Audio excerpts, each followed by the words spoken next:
Okay. Hello, wonderful, gorgeous listeners of my Inner Peace Talk. Today I am deeply grateful to bring to you live Rita Briffa from Malta, from the gorgeous island in the Mediterranean Sea.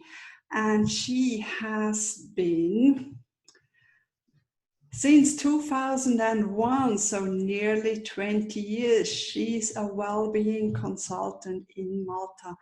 Healing hands of Reiki, isn't that gorgeous? And she does Reiki, Reflexology, Bach flowers, love all that, Encaustic art therapy and Gestalt psychotherapy. And she is gorgeous, gorgeous, gorgeous, and has published a book, My Way to Success Through Healing Self-Love. She published that 2 years ago, 2018. We are already 2020. And here she is live with us. Thank you so much for being here with us, Rita. It's my pleasure. Okay. Did I leave anything out? Would you love to share more about yourself? Well, actually, when you are in these, first of all, I welcome your audience and I say hi to them all from Malta. I started my journey many years ago. We're looking back now, it was 1998 when I started Reiki. And when a person starts on this journey of personal growth, nothing is enough. So I'm using this time, actually. I haven't treated anybody or teach since March now, but I'm using this time to learn new therapies. And actually, I'm doing a foundation course with the Chrysalis Institute in the UK, where I will be now delving into like healing childhood traumas and how they affect people with ME, fibromyalgia, okay, chronic weaknesses and tiredness and things like that.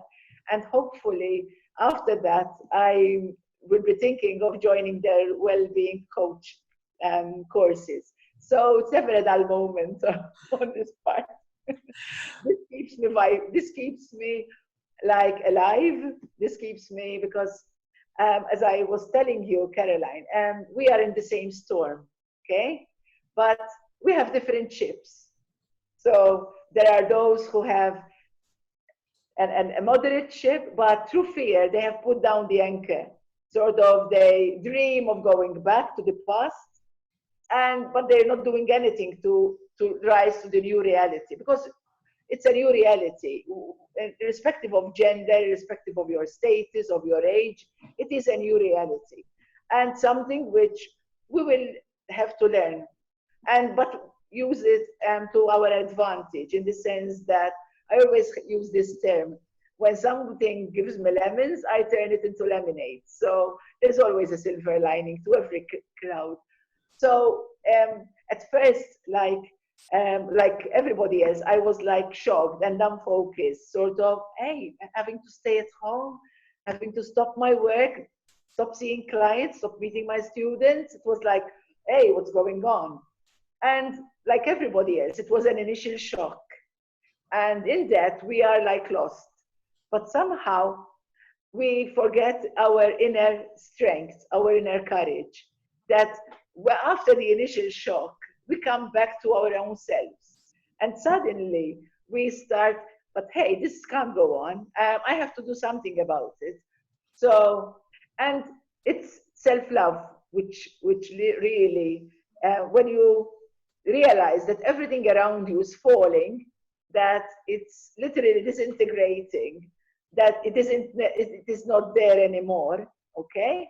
Then you have to put your eyes inside you, look inside you, and it is there when you alone, and this scares a lot of people, but it is the most empowering thing when you look inside you, when you are aware that there is no one who can help you except yourself. So it is in that particular moment where you go and seek your stuff inside, where you seek your strengths, when you embrace and you accept your weaknesses, and out of all that, you sort out and you plan the way forward. Okay? Now, many of us have been through thick and thin. Okay? So for us, it's not new. For many, it's not new losing their job. For many, it's not new have to self-isolate either because they are sick and they cannot go out. They're not able to go out of their homes. So many are used to this. But it was like an individual thing. So it wasn't, so whilst they are confined, other people keep going on, keep living their lives. So for these, it's another step on their journey. They have been through all this before. So for them, it is like we are used to it, being literally thrown to the floor alone and fumbling and stumbling until we get up on our knees again. And then when we find our own knees again, we start to do baby steps forward. So for these, it is another part of the journey, and it's another bundle of experiences. And again, these people are used to turning these experiences into lessons. And this is the healing, the healthy part. This is the healing part. When you are aware of the experiences, obviously you feel the pain of other people treating you badly or not being understood, whatever. But through that trauma, you get the lessons of how now, all right, this is the reality, okay? And I have to live with this reality. So in forgiving, in letting go of all the emotions of self-pity, doubts, fear, it is in releasing those emotions where we find our own strength to go again. And this is love. This is when you start to appreciate your body, this matter that carries your beautiful soul, okay? Because let's put it this way, our soul has a long and tall agenda.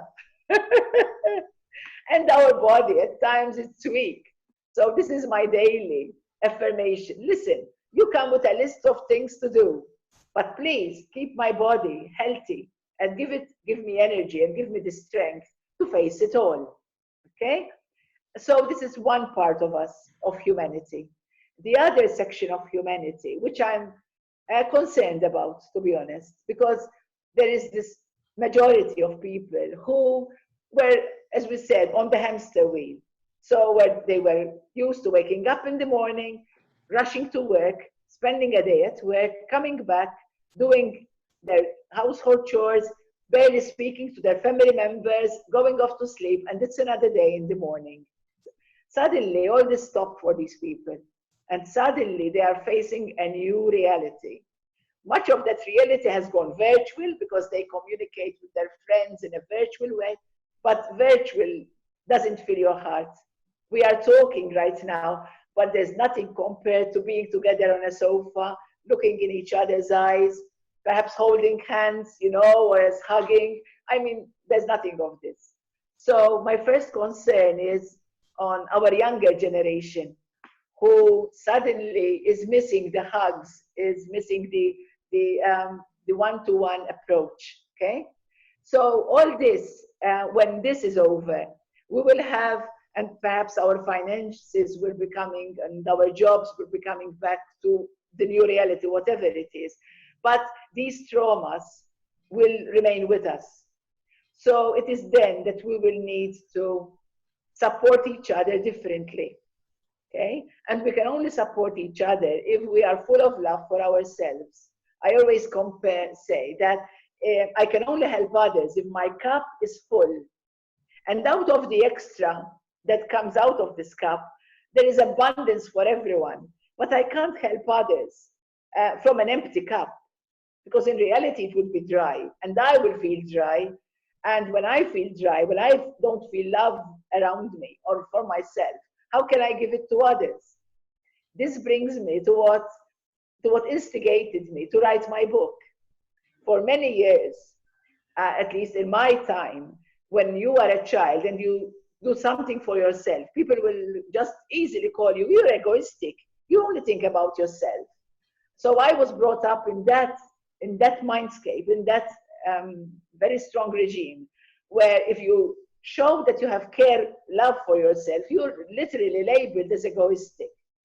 So that took me on a long journey of feeling the victim, feeling that I'm always inferior, others are better than me, and that had repercussions on my health, Caroline.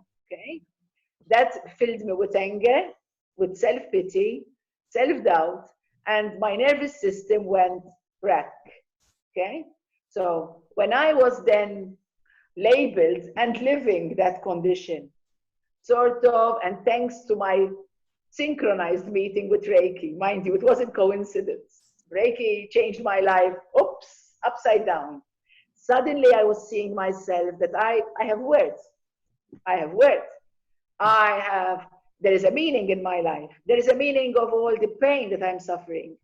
Even those who caused me pain. This is why I forgive them. Because actually I pity them, because they had to take that role in this lifetime, where they had to come to teach me lessons the hard way. But this is how I grew. I wouldn't be the same woman had I not suffered emotional abuse, physical abuse, mental abuse, okay?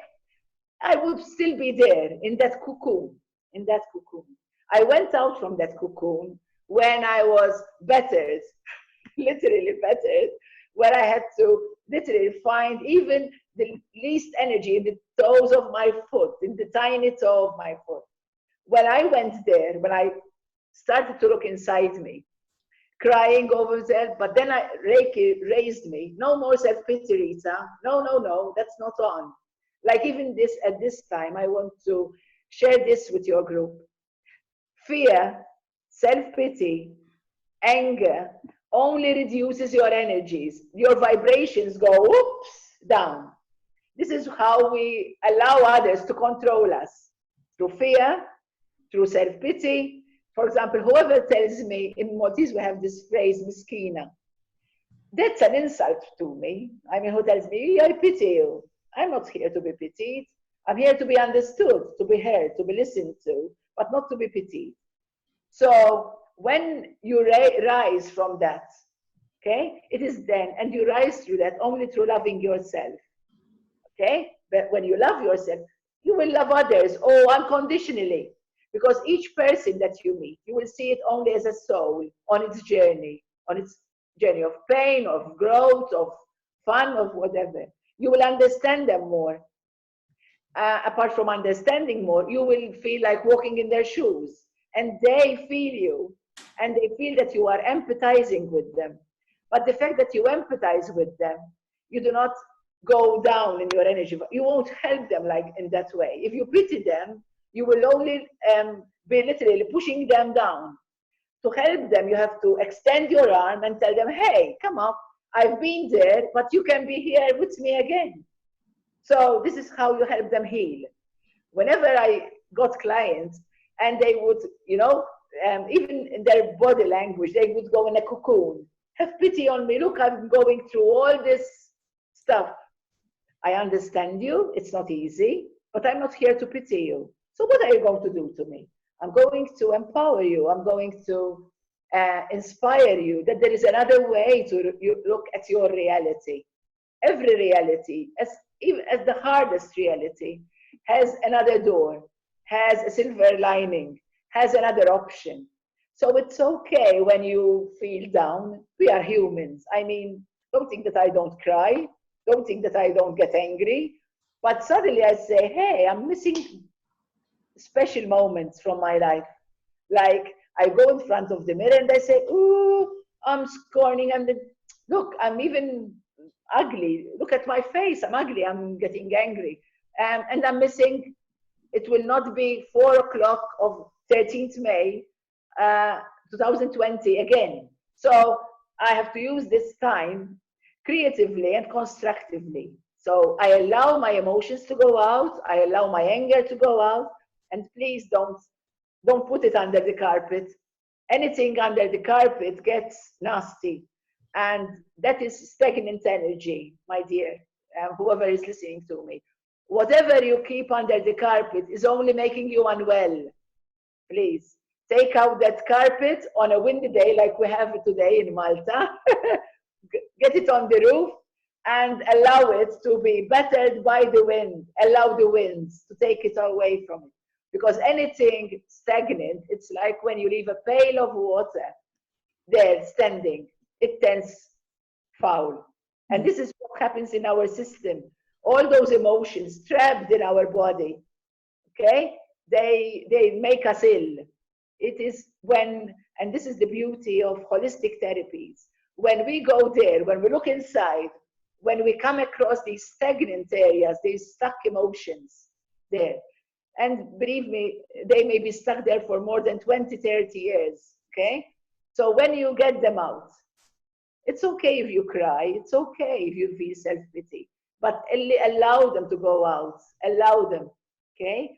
Bless their journey, bless the lessons that they gave you, but don't remain attached to the emotions of those lessons, okay?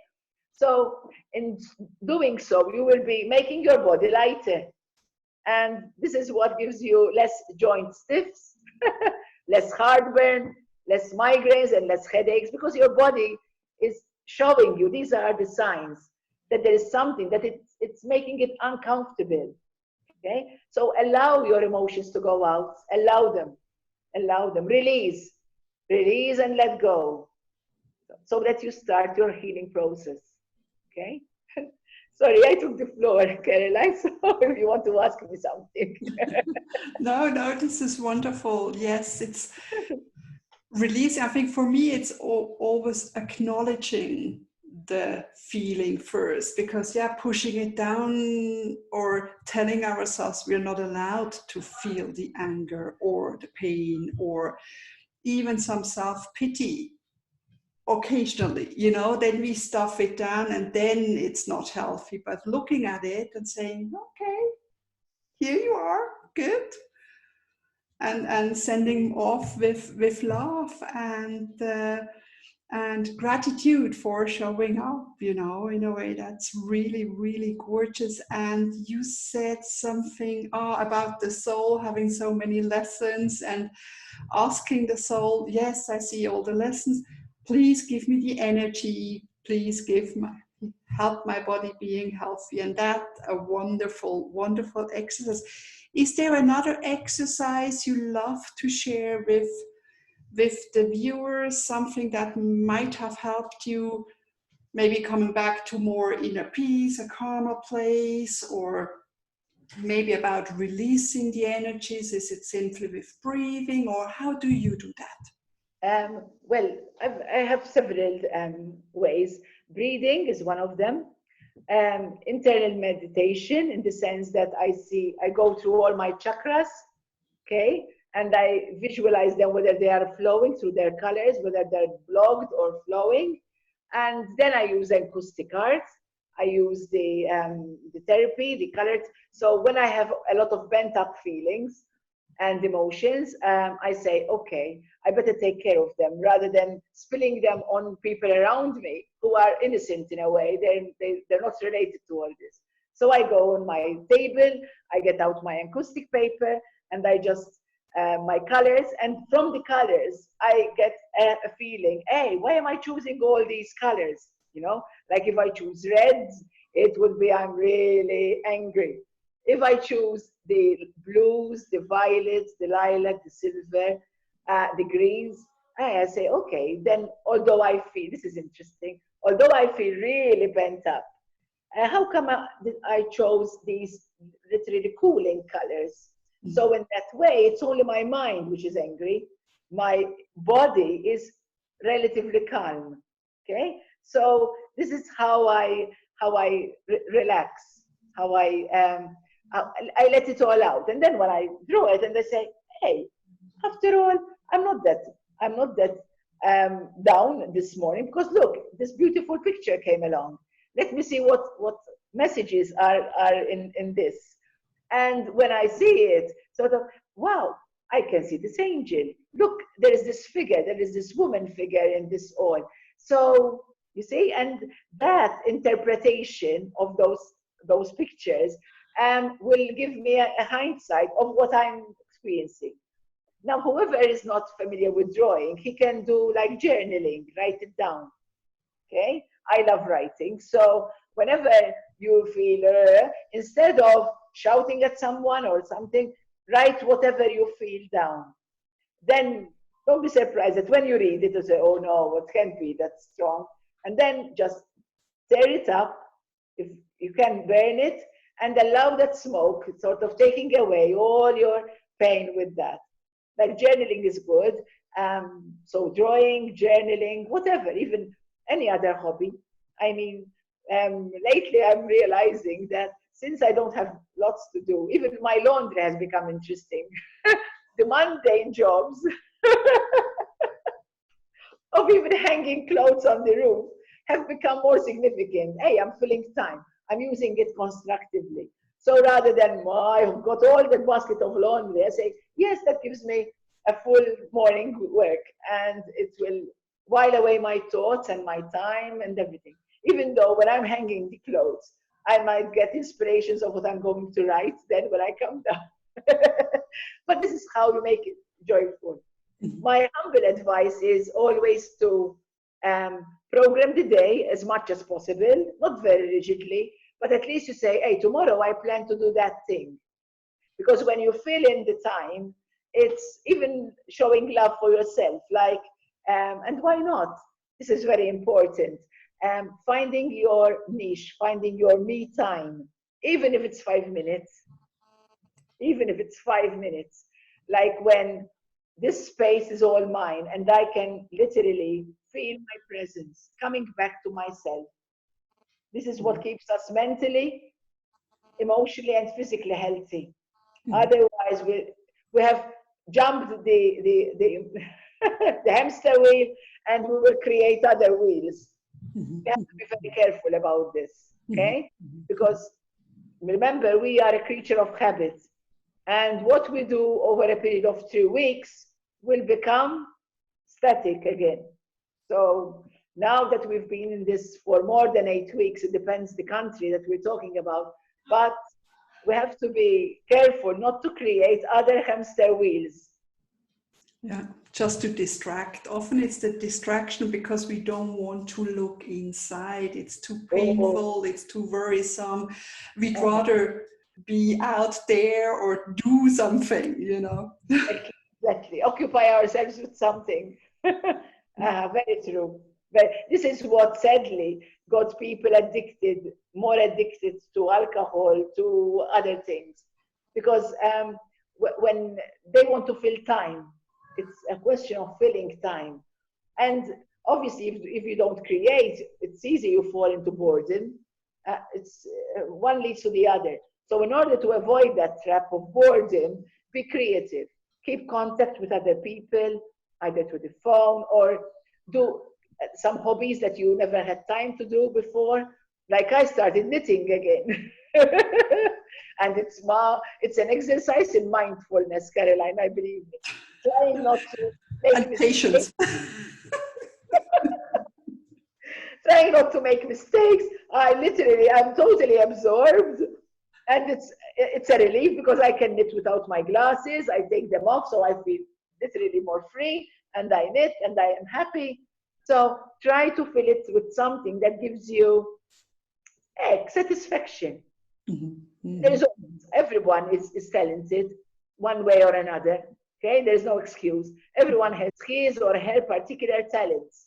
So it is time to, why not? Perhaps this talent will, in the end, be your passion and your work. You will work with this talent. You know, nothing is written in stone. And in this great transformation, we may be surprised which path we will be ending up in. Well, I mean, I wouldn't be surprised if a lot of people change jobs, either through necessity or reality. So why not? I mean, remember, there is no time and no space, and everything is fluid in life. And we create what we wish and what we desire. Okay, so we are given, again, this golden opportunity. Let's put it this way. We started with the ships. There are some who are putting down the anchor, but there are others who are, you know, pulling up the sails and seeing the winds, and they are adjusting them to the new winds, eh? This reminds me of when I see films of Christopher Columbus. I mean, you know, in the middle of the Pacific Ocean, seeing no land. Yet they were still seeking for new lands, adjusting the sails, going there and trying another one. So this is where we are, in the majestic Pacific Ocean, and trying to adjust our sails. Exactly, we left the land behind and we don't see it yet, but we trust that we eventually will, might not end up in India, we might discover a new continent of its own. Hopefully more peaceful.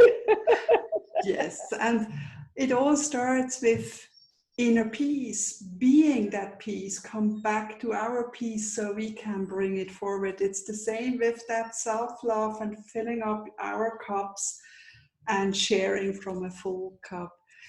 How might people reach you? Do you have a website, Rita? Yes, I do, and they can reach me on Messenger. They can reach me on Facebook and Messenger, or else if they want an email, it's very simple.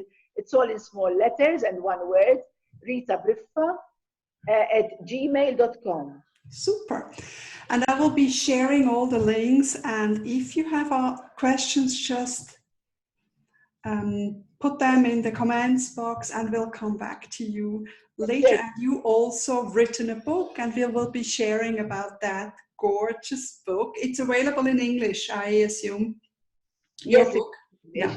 And next week it will have its second anniversary. Cool. Next week. That's wonderful. Wonderful. So we'll be sharing all about that. And if you have any questions, don't hesitate to lift that. My dog is getting a bit annoyed. So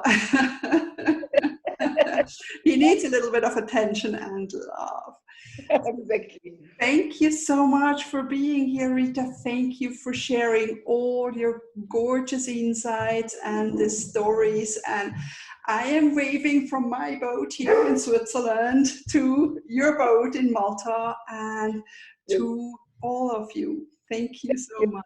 Thanks. Have a nice evening. Cheers. Bye. Bye.